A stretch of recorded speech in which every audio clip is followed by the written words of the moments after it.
stand or rise rather on personal and collective privilege.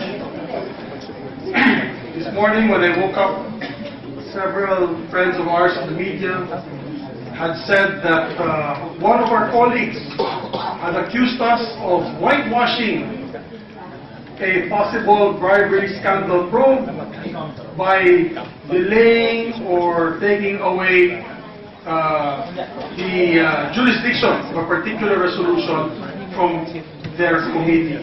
As a matter of fact, Mr. President, I have a copy. It says here, Senator Trillanes accuses Gordon and Zubiri of whitewashing the Bureau of Immigration bribery scandal probe.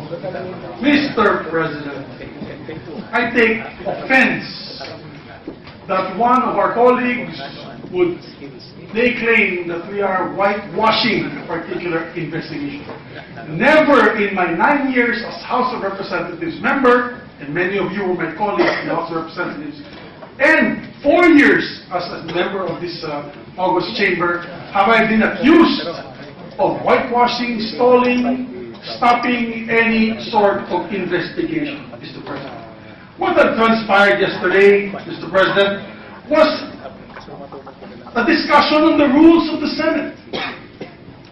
Being a former majority floor leader of this August chamber for 2.5 years, Mr. President, I clearly recall that when there are particular issues taken up about the cabinet portfolio of a particular committee, or the equivalent of the cabinet portfolio, whether it is the modernization, the expansion, the